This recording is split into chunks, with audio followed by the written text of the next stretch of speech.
અનન્યતા એ ભક્તિની શરત નથી, એ ભક્તિનો સ્વભાવ છે. અનન્યતા એ પ્રેમની શરત ના હોય કે મારા સિવાય કોઈને પ્રેમ નહીં. પ્રેમનો સ્વભાવ હોય, નીચે પ્રેમ છે તો અનન્યતા સહજમાં આવવાની. અને જો અનન્યતા નથી તો વિકાર છે. એમ જ પ્રભુની ભક્તિમાં અનન્યતા એ શરત નથી. ઠાકોરજી સિવાય કોઈને નહીં માનવાના, એ શરતો ના હોય. ઠાકોરજીને પ્રેમ કર્યો છે તો એના થઈને તો બતાવ. એનો થઈશ તો બધામાં એના દર્શન તને સહજમાં થશે. અને એ જ બધે દેખાશે તો ક્યારે અન્યાશ્રય થશે? અન્યાશ્રય બીજાને પગે લાગવાથી નથી થતું, બીજામાં બીજાને જોવાથી અન્યાશ્રય થાય. કણકણમાં જ્યારે વ્યાપેલો હોય તો તને એની જ્યાં શક્તિ છે, મહત્તા, એ તો બધામાં છે. શરત નથી, સ્વભાવ છે. અને આજ તો પ્રેમનું ગૌરવ છે. એક વર્યો ગોપીજન વલ્લભ નહીં સ્વામી બીજો. એકનો થઈને જેની આગળ હાથમાં તુલસી દલ લઈને તું બોલ્યો છે કે હે કૃષ્ણ હું તારો થયો, પેલા એકવાર એનો થઈને તો બતાવ. બસ તું એનો થઈ જા તો બધા તારા થઈ જશે. જો બધાને પગે લાગવા જશો તો થાકી જશો. 33 કોટી દેવતા છે, પણ પ્રભુને પગે લાગશો ને તો બધા ઘરે આવીને આશીર્વાદ આપી જશે. જેના ઘરમાં ઠાકોરજી બિરાજતા હોય ને એને 33 કોટી દેવતાઓ રોજ આશીર્વાદ આપે છે. અને હું નથી કહેતો, ગર્ભમાં જયારે દેવકીજીને આવ્યા ઠાકોરજી તો બધા દેવતાઓ આવીને સ્તુતિ કરી. મુખમાં ભોજન નાખીએ તો બધા અંગો પુષ્ટ થઈ જ જાય. દાળ ભાત લઈને કઈ હાથ પગમાં મસાજ કરવાની જુદી જરૂર ન પડે. મોઢામાં નાખ્યું તો બધે પુષ્ટ થઈ જ જવાના છે. એમ જેણે પ્રભુને ભજ્યા ને પ્રસન્ન કર્યા છે ને એના પર બધા જ પ્રસન્ન થવાના છે. આ તો આપણી લૌકિક બુદ્ધિ હોય ને, આનું કર્યું ને આનું ના કર્યું ને આ રહી ગયા ને હવે આ નારાજ થઈ જશે અને આનું નહીં કરીએ તો આને ખોટું. આ બધું ખોટું લાગવાનું આપણા બધામાં હોય, દેવી દેવતાઓમાં ન હોય. જે ભગવાનને ભજે ને એના પર બધા પ્રસન્ન રહેતા હોય. આપણી લૌકિક બુદ્ધિ હોય ને આપણે બધું વ્યવહારમાં માનીએ કે હું આજે આનું રહી ગયું, સોમવારે આ, મંગળવારે આ, બુધવાર આમ વારે વારે ભગવાન બદલશો ને તો વારો નીકળી જશે. અને હવે તો શું થયું, જે સિરિયલ ટીવી પર હિટ હોય ને એના મંદિરમાં ભીડ વધવા લાગે. હમણાં આ બહુ ચાલે છે શનિદેવનું, એટલે હવે તો કોઈ શાસ્ત્રમાં કોઈ ગ્રહના મંદિરે જવાનું લખ્યું નથી. ભગવાન શાસ્ત્ર જોઈને નક્કી કરાય, ટીવી જોઈને નક્કી ના કરાય. સુવિધા અને અનુકૂળતા જોઈને નક્કી. મારે તો બાજુમાં આ મંદિર પડે ને એટલે મેં તો આ કંઠી પહેર્યું, તો આ બાજુમાં હોય એમાં કંઠી પહેરે, આ રીતે નક્કી કરાય. ભગવાન કઈ રીતે નક્કી, કોનું આરાધન કરવું, કઈ રીતે કરવું, શાસ્ત્રને જોવું. કેમ આ ગ્રંથોત્સવ કેમ કરી રહ્યા છે? લોકો પાછા શાસ્ત્ર તરફ જાય. શાસ્ત્રોથી દૂર થયા તો અંધશ્રદ્ધા વધી ગઈ. શાસ્ત્ર તરફ જઈશું તો સાચી શ્રદ્ધા પ્રગટ થશે સમાજમાં. અને આ જે અંધશ્રદ્ધાઓ દૂર થશે ને તો ભગવાનનો આનંદ માણી શકશે. અત્યારે તો ભય લાગે, આ રહી ગયા, પેલા રહી ગયા, આનું રહી ગયું, ડર જ લાગે. અને ઘણાએ તો એટલા ફોટા ભેગા કર્યા હોય ને જતા જ ટેન્શન લાગે. વાર જોઈને જ આજ કેલેન્ડરમાં કયો વાર છે એટલે પહેલા કોને પગે લાગવું એ વાર કેલેન્ડર જોઈને નક્કી કરે. અરે ગીતા ને ભાગવત જોઈને નક્કી કરો, કેલેન્ડર જોઈને નહીં. એટલે આપણા ભાવની કેવી દુર્દશા આપણે કરી નાખી. બહુ પ્રેશિયસ છે આપણો ભાવ છે ને, આપણી ભક્તિ એ આમ વિખેરી નાખવા માટે નથી. આજે ધન પણ હોય ને તો તમે ઇન્વેસ્ટ કરતા પહેલા 100 વાર વિચારો કે આ ક્યાં લગાવું, તો તમારો ભાવ તો કેટલો કિંમતી છે. એના માટે ક્યારેય કંઈક વાંચ્યું કે આ ક્યાં લગાવું, ક્યાં ને ઇન્વેસ્ટ કરું, ક્યાં ને વાવું કે જેથી મારો ભાવ ઉગી નીકળે. પૈસા માટે જો આટલું વિચારતા હો, વાંચતા હો ને ચિંતન ને અપડેટ પોતાની જાતને કરતા હો તો તમારી શ્રદ્ધા એ તો તમારા જન્મ મરણનું નક્કી કરનારી છે. કે ક્યાં આ જીવની ગતિ થવાની છે એ તમારી શ્રદ્ધા નક્કી કરે છે. અને શ્રદ્ધા ગમે ત્યાં વિખેરી દેવાની, ગમે ત્યાં લગાવી દેવાની. સહેજ તો વિચાર, સહેજ તો અધ્યયન. મારું ન માનતા, હું એમ નથી કહેતો મારું માનો, હું કહું છું ગીતાજી ને ભાગવતજી વાંચો જેથી તમને ખબર પડે કે શ્રદ્ધાને કઈ દિશા તરફ લઈ જાય. મારું માનો, મારું તો જરાય માનતા નહીં. જો મારા ઘરના શબ્દો ને મારા ઘરની વાત કરું ને તો બિલકુલ માનતા. હું તમને કહું છું ભાગવતજી ને ગીતાજીનું માનો, એટલે કે ભગવાનનું માનો. ભાગવતજી ને ગીતાજીનું માનવું એટલે ભગવતા પ્રોક્તમ ભાગવતમ સર્વોપનિષદો ગાવો દુગ્ધા ગોપાલ નંદન પાર્થો વત્સ સુધીર ભોક્તા દુગ્ધમ ગીતામૃતમ મહત. ભગવાનનું માનો, જે ભગવાન કહે છે એનું માનો. ક્યારેક તો ભગવાનની વાત સાંભળો, વાંચો, પછી નક્કી કરવું કે હવે શું કરવું જોઈએ, કઈ રીતે કરવું જોઈએ, કઈ રીતે આરાધન થવું જોઈએ. તો કહેવાનો મારો અર્થ, આટલી કિંમતી વસ્તુ જે શ્રદ્ધા ભગવાને આપી છે ને, એને વિખેરી ન નાખતા, એને ખતમ ન કરી નાખતા, એને સંચય કરી તમારો આત્મકલ્યાણ થાય એના માટે એને ઇન્વેસ્ટ કરજો યોગ્ય જગ્યાએ. તો 7 પ્રકારના અન્યાશ્રયો વ્રજવાસીઓને લાગ્યા હતા. ભગવાને 7 પ્રકારના અન્યાશ્રયો દૂર કરી અનન્યતાનું દાન આપ્યું. અનન્યતા એ પાયો છે ભક્તિનો. જેમ એક સ્ત્રીને કેવું ગૌરવ હોય પતિનું, એ રીતે એક ભક્તને પણ ગૌરવ છે ભગવાનના થવાનું. આમ ઇન્દ્ર હાર્યો, દંડવત કરતા કરતા આવ્યો અને ઘણા ચર્ચાઓ છે. વાચાલમ બાલિશમ શબ્દમ અગ્નમ પંડિત, અપશબ્દો બોલ્યો ઇન્દ્ર ભગવાન આગળ. મહાપ્રભુજી અપશબ્દોને પણ સ્તુતિ રૂપે અર્થઘટનો કરે. વાચાલમ બહુ બોલનારો છે એમ કહ્યું. મહાપ્રભુજી અર્થ કર્યો સુબોધનીજીમાં, વાચાલમ, વાચા પણ જેને પહોંચી નથી શકતી એવા પ્રભુ આપ છે. ઘણા સુંદર અર્થઘટનો સ્તુતિ કરી છે. ચરણોમાં આવ્યો છે, દંડવત કર્યા છે. પ્રભુએ ક્ષમા આપી, કહ્યું તે પરીક્ષા તો કરી, પણ મારા ભક્તો જે દૂર હતા, અન્યના આશ્રયમાં હતા, એને મારા અનન્યતાનું દાન તારા થકી થયું. જો ઘણીવાર ભગવાન પરીક્ષા કરે ને તો આપણા અલ્પાશ્રયો છોડાવી દે. માણસને ઘણી વસ્તુમાં ભરોસો હોય છે, પણ જ્યારે ઘટના જીવનમાં વિપરીત ઘટે ત્યારે સમજાય કે આશ્રય તો કેવલ હરિનો કરે. આ ઉપયોગ, સાથ, મદદ બધાની લેવાય, પણ આશ્રય તો ઠાકોરજીનો કરવાનો. ઘણી બધી ચર્ચાઓ કરવામાં આવી. અહીંયા ગોવર્ધન યાગની લીલાને વિરામ આપીએ. આગળ રાસ પંચાધ્યાયની કથા આવે છે. 5 અધ્યાયમાં રાસની કથા છે, એટલા માટે એને કહેવાય છે રાસ પંચાધ્યાયી. 5 અધ્યાયમાં 29 થી 33 અધ્યાય ભાગવતજી અનુસાર રાસ પંચાધ્યાયીના 5 અધ્યાય કહેવાય છે. વૈકુંઠ લોક સુધી ભગવાન લઈ ગયા વ્રજ ભક્તોને, ત્યાં સુધીનો અનુભવ કરાવી દીધો. એટલે કે મોક્ષના આનંદ સુધીનો અનુભવ કરાવી દીધો છે. બ્રહ્માનંદ સુધીનો અનુભવ કરાવી દીધો છે.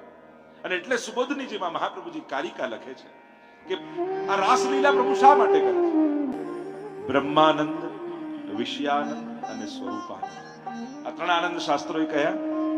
વિષયાનંદને બધા જ જાણે છે, જે વિષયોનો, ઇન્દ્રિયોનો આનંદ છે, એ દરેક જીવ ઓળખે છે. એની ઉપર, વિષયાનંદની ઉપર કહ્યો છે મોક્ષાનંદ, બ્રહ્માનંદ, મુક્તિનો આનંદ.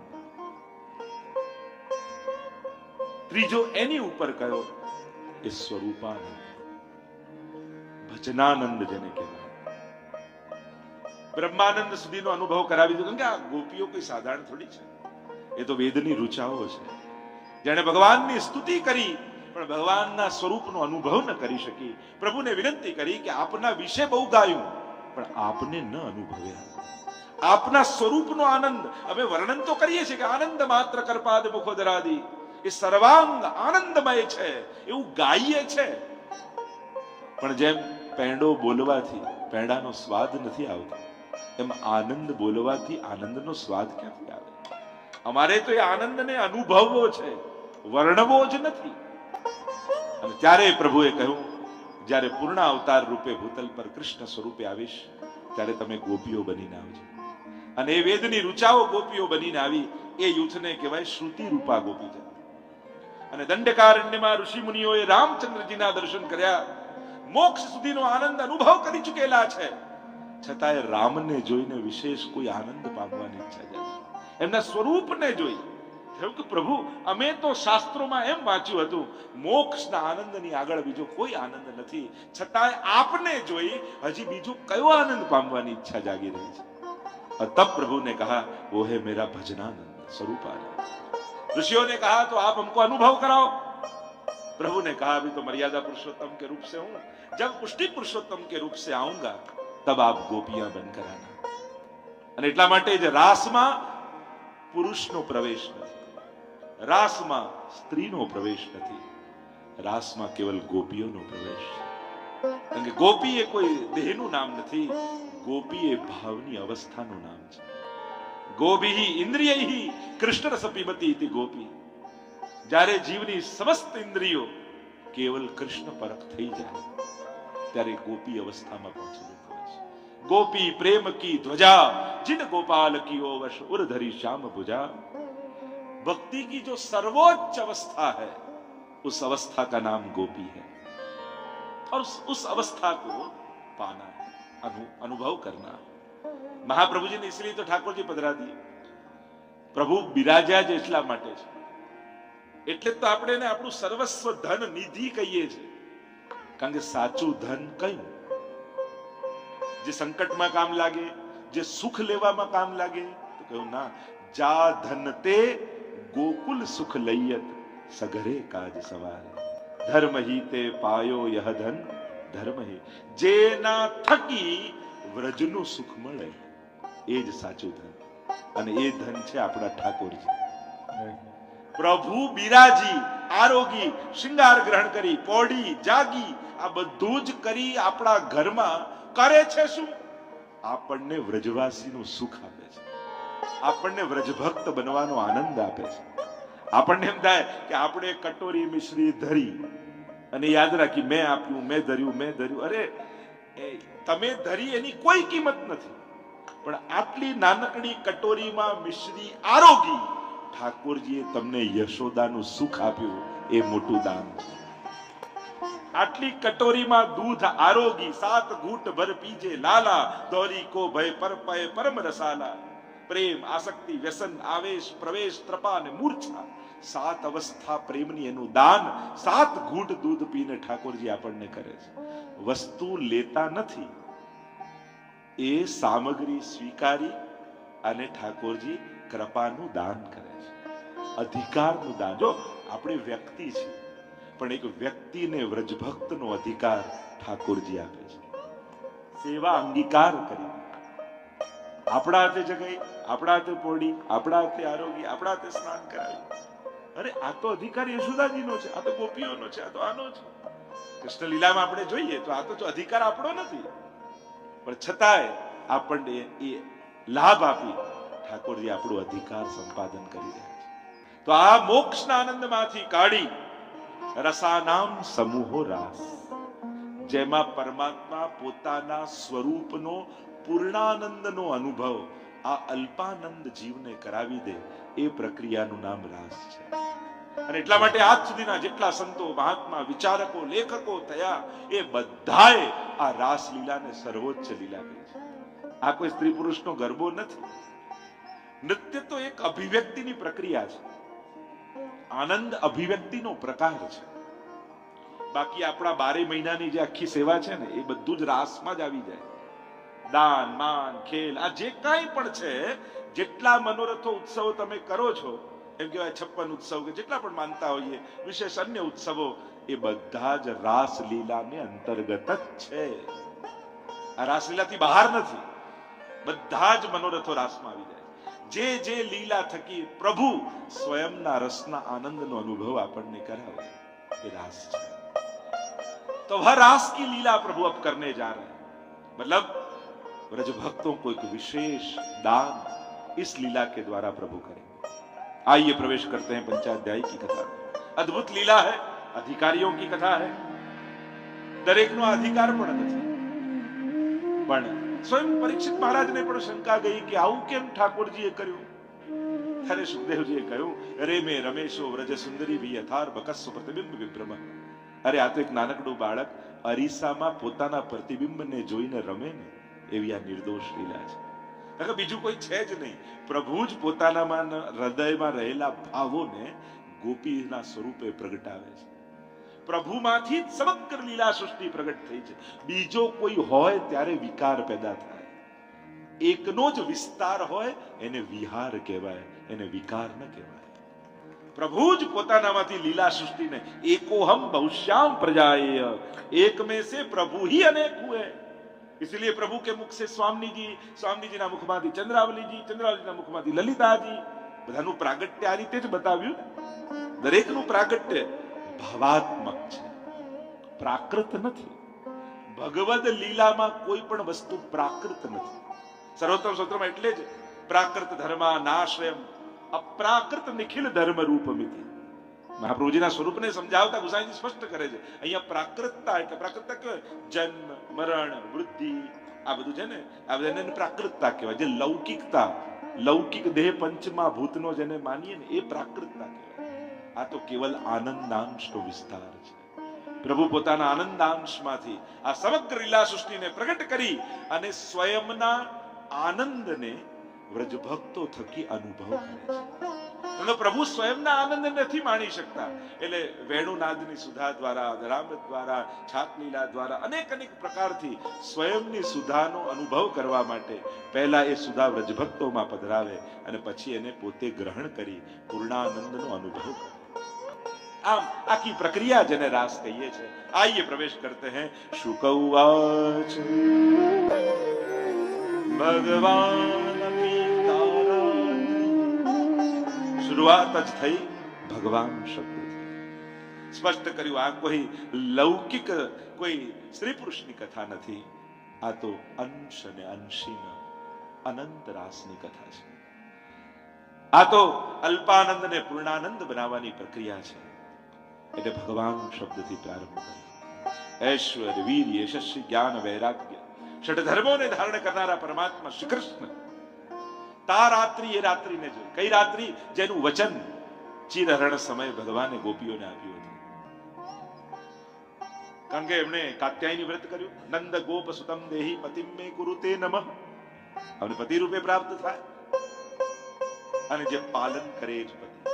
અને પાલન એ લૌકિક ભરણ પોષણ નહીં, ભાવનું પોષણ કરે એવા અલૌકિક. અમારા ભાવને પૂર્ણ બનાવે, અમારા આનંદને પૂર્ણ બનાવે, એ જ સાચા અર્થમાં પતિ છે. ભગવાને જોયું, અરે શરદની રાત્રિ આવી ગઈ. પધાર્યા વનમાં. વિશાળ કદંબનું વૃક્ષ હતું. ત્રિભંગી રૂપ ધારણ કર્યું. ગ્રીવાથી ભંગ, કટીથી ભંગ, ચરણથી ભંગ, ત્રણ જગ્યાએથી વાંકા થયા. એટલે પ્રભુનું એક નામ છે ત્રિભંગી લાલ. तीन जगह से भंग है. अधर पर वेणु पधराई प्रभु ने और वेणुनाद किया. અને નાદ આખા વ્રજમાં વ્યાપ્યો. ભિન્ન ભિન્ન કાર્યોમાં લાગેલી ગોપીઓ નિશમ્ય ગીતમ તદનંગ વર્ધનમ વ્રજ સ્ત્રિયઃ કૃષ્ણ ગૃહીત માનસા આજ પુરન્યો ન્યમલક્ષિતોદ્યમા સયત્ર કાંતો જવલોન કુંડલમ નિશમ્ય ગીતમ. वह अलौकिक काम को बढ़ाने वाला गीत परमात्मा ने बजाया. भक्तों के लिए काम, धर्म, अर्थ, काम और मोक्ष क्या है? पुष्टि मार्गे हरिर्दास्यम धर्म, अर्थो हरिरेव ही, कामो हरिर्दिदृक्षै, मोक्ष कृष्ण से चेतो. प्रभु की दासता यही धर्म है, प्रभु ही अर्थ रूप है, प्रभु को देखने की इच्छा यही काम है, और मन प्रभु के चरणों में लग जाना यही भक्तों का मोक्ष है. तो वह अलौकिक भाव को बढ़ाने वाला गीत, गीत कहा, नाद नहीं कहा. नादમાં શબ્દો ન હોય, કેવલ સાઉન્ડ હોય, અને ગીતમાં શબ્દ પણ હોય. એટલે કહેવા સુખદેવજી એ માંગે છે કે માનો એક એક ગોપીનું નામ લઈ લે અને ઠાકોરજીએ વેણુ વગાડ્યું. ત્રણ પ્રકારના પ્રાય ગોપીજનો, તામસ, રાજસ, સાત્વિક, ચોથા નિર્ગુણ. જુદા જુદા કાર્યોમાં લાગી. જેવી પ્રકૃતિ એવી પ્રવૃત્તિ. કોઈ ઘરની સફાઈ કરી રહી છે, કોઈ દૂધ ઉકાળી રહી છે, કોઈ પતિની સેવા કરી રહી છે, કોઈ બાળકોને ભોજન કરાવી રહી છે. જેવી જેવી પ્રકૃતિ. અહીંયા ગોપીજનોના ભેદ સુબોધનીજીમાં મહાપ્રભુજી બતાવે છે. કોણ તામસ છે, કોણ રાજસ છે, કોણ સાત્વિક છે, કોણ નિર્ગુણ છે.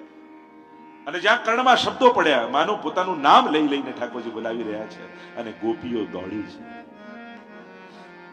ભાગી છે ગોપીઓ. કેટલીક ગોપીઓ ઘરમાં હતી ને નીકળવા ગઈ ને સ્વજનોએ સાંકળે લગાવી દીધી, ન જઈ શકી. મહાપ્રભુજીને અંતર્ગ્રહગતા ગોપીજનો કહે છે, જે જવા ઈચ્છતી હતી પણ ન જઈ શકી. એને એટલો તાપ થયો કે પ્રભુ બુલા રહે હૈ और मैं नहीं जा पा रही. અને એટલો તાપ થયો કે બધા પાપ બળી ગયા. દેહ પડ્યો, મન ભગવાનમાં લાગ્યું. એવો આનંદ થયો કે બધા પુણ્યો ભોગવાઈ ગયા અને ત્યાં જ એમનો ઉદ્ધાર થયો. ત્યાં જ પ્રભુના ચરણોમાં પ્રાપ્ત થઈ ગઈ અને બાકી બધી જ ગોપીઓ દોડી છે.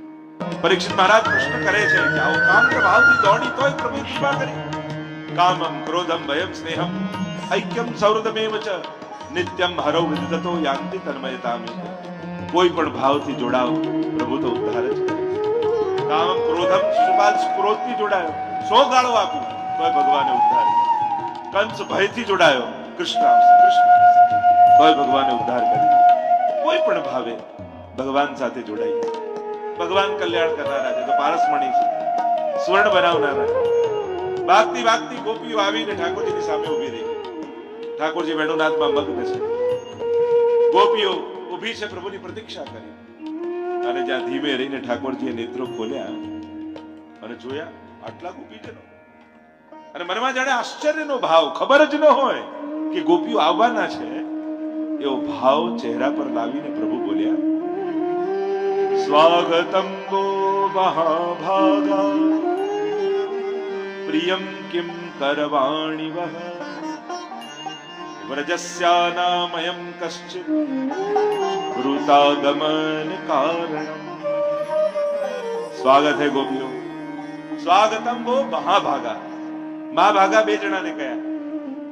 એક ગોપીઓને ઠાકોરજીએ કહ્યા અને બીજા રોહિણીજીને મહાભાગા કહ્યા છે. કારણ કે કૃષ્ણ લીલામાં એક રોહિણીજી એવા છે, એમને વ્રજ લીલાનો અનુભવ છે, મથુરા લીલાનો અનુભવ છે અને દ્વારિકા લીલાનો અનુભવ છે. કારણ કે જે વ્રજમાં હતા એ મથુરાનો આનંદ નથી પામી શક્યા, મથુરામાં હતા એ ઘણા દ્વારિકા લીલાનો આનંદ નથી પામી શક્યા. રોહિણીજી એવા છે જેને ત્રણેય લીલાનો અનુભવ છે, એટલે એમને પણ મહાભાગા કહે છે. સ્વાગતમ વો મહાભાગા પ્રિયમ કિમ કરવાણી વહ. તમારું સ્વાગત છે. મહાભાગા કહીને ઠાકોરજી આને સંકેત કરે છે કે તમને જે આનંદ મળવાનો છે, જે લાભ મળવાનો છે, આ જે ફળ મળવાનું છે એ તમારા કર્મોનું ફળ નથી. મને તો એમ લાગે કે ભાગ્ય વૈષ્ણવના બે પ્રકારના હોય છે. એક એના કર્મોથી લખાયેલા અને બીજા ઠાકોરજી અને વલ્લભની કૃપાથી લખાયેલા અથવા યમુનાજીની કૃપાથી. ભાગ્ય સૌભાગ્ય શ્રી યમને જુદે. જો કર્મોથી જ વૈષ્ણવના ભાગ્ય લખાતા હોત તો યમુનાજીના પદમાં આપણે ગાતા ના હોત કે ભાગ્ય સૌભાગ્ય શ્રી યમને જુદે. વૈષ્ણવનું ઘણી વાર લોકો પૂછે કે મારો ભાગ્યોદય ક્યારે થવાનો છે. ઘણા લોકો પૂછે કુંડળી જોઈ. આપણા બધાનો તો 500 વર્ષ પહેલા જ થઈ ગયો. કારણ કે ભાગ્ય ન વલ્લભ ભૂતલાય ભૂમિ ભાગ્યમ મહાપ્રભુજીનું નામ છે. જે ક્ષણે વલ્લભ રૂપે ઠાકોરજી આ ભૂમિના સ્પર્શ પોતાના ચરણોને કરાવ્યા એ સમયે જ આપણા બધાનું ભાગ્યોદય થઈ ગયો. અને એટલે જ તો આપણા ભાગ્યમાં ત્યારે મહાપ્રભુજી સેવા, સત્સંગ, બ્રહ્મ સંબંધ આ બધું લખી ગયા. નહીં તો જે લાભ આપણે લઈ રહ્યા છીએ આજે ઘરે ઘરે, એવું લાગે છે કે આ જીવનમાં આપણે કોઈ એવા સત્કર્મ કર્યા હોય કે આવો લાભ આપણા નસીબમાં હોય. ના, આપણા કર્મોનું ફળ નથી, આ વલ્લભની કૃપાનું ફળ છે. ઠાકોરજી અને યમુનાજીની કૃપાનું ફળ છે કે જે આ લાભ આપણને મળી રહ્યો છે.